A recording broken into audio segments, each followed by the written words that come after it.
मुक्त समाज बनाएंगे, ठीक है।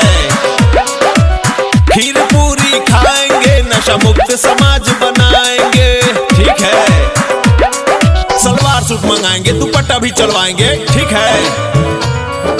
न्याय का राज्य बनाएंगे, पूनम प्रिया को मुख्यमंत्री बनाएंगे, ठीक है। सस्ता साड़ी मंगाएंगे, माँ बहनों को दिलवाएंगे, ठीक है।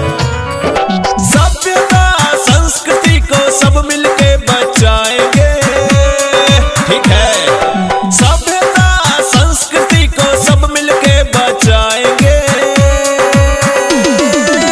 खीर पूरी खाएंगे तब नया समाज बनाएंगे, ठीक है। खीर पूरी खाएंगे, नशा मुक्त समाज बनाएंगे।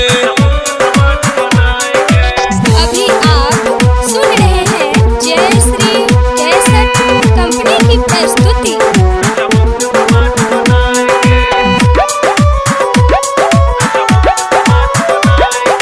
राहुल जी को लाई चूड़ा भेजेंगे, ठीक है।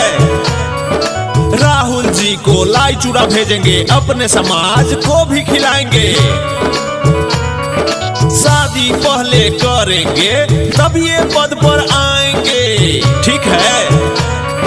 सभ्यता संस्कृति को सब मिलके बचाएंगे, ठीक है।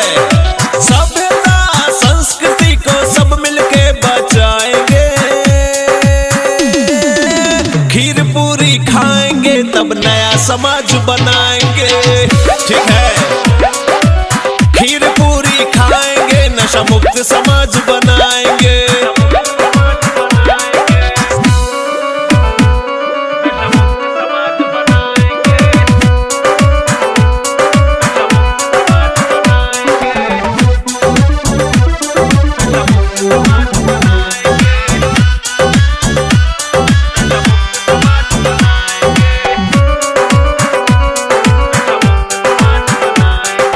लड्डू तिलवा मोदी जी को भेजेंगे, ठीक है।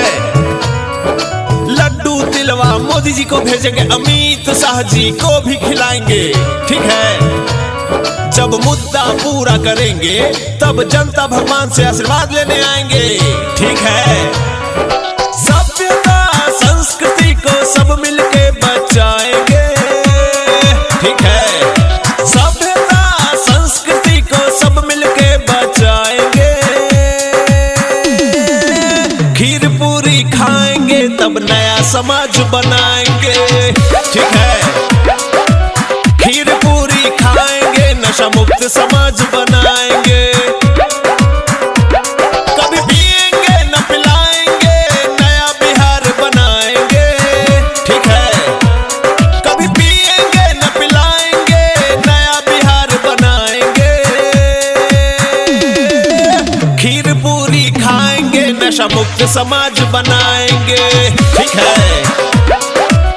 खीर पूरी खाएंगे, नशा मुक्त समाज